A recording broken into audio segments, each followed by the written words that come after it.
മഴയുമായി ബന്ധപ്പെട്ട വിവരങ്ങൾ അലർട്ടുകൾ എങ്ങനെയെന്ന് നോക്കാം. ബംഗാൾ ഉൾക്കടലിൽ ന്യൂനമർദ്ദം രൂപപ്പെട്ടതിനാൽ സംസ്ഥാനത്ത് അടുത്ത 5 ദിവസം മഴ തുടരും.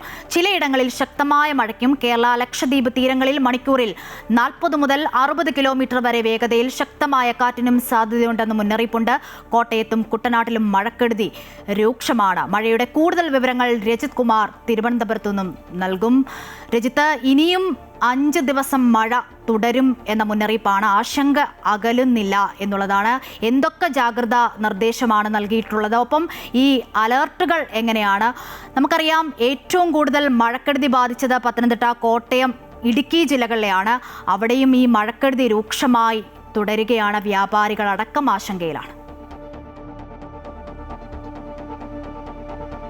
തീർച്ചയായും അശ്വതി, ഈ മഴക്കെടുതി അത് മഴയുടെ ഒരു ശക്തി അത് 5 ദിവസം കൂടി ശക്തമായ മഴയ്ക്കുള്ള സാധ്യതയാണ് വീണ്ടും കാലാവസ്ഥാ നിരീക്ഷണ കേന്ദ്രം വ്യക്തമാക്കിയിരിക്കുന്നത്. ഇന്ന് നൽകിയിരിക്കുന്ന അറിയിപ്പ് പ്രകാരം തന്നെ ഏകദേശം പത്തനംതിട്ട, ആലപ്പുഴ, കോട്ടയം, കോഴിക്കോട്, വയനാട്, കണ്ണൂർ, കാസർഗോഡ് ജില്ലകളിലാണ് ഇന്നിപ്പോൾ ഓറഞ്ച് അലർട്ട് തുടരുന്നത്. ഒപ്പം തന്നെ മഞ്ഞ അലർട്ടും തിരുവനന്തപുരം, കൊല്ലം, എറണാകുളം, ഇടുക്കി, തൃശൂർ, പാലക്കാട്, മലപ്പുറം ജില്ലകളിലും മഞ്ഞ അലർട്ടും തുടരുന്ന ഒരു സാഹചര്യമാണ് ഉള്ളത്. ശക്തമായ മഴ തന്നെയാണ് പ്രവചിച്ചിട്ടുള്ളത്. കൃത്യമായ മുൻകരുതലുകളും ജാഗ്രതാ നിർദ്ദേശങ്ങളും ഇതിനോടകം തന്നെ നൽകിയിട്ടുണ്ട്.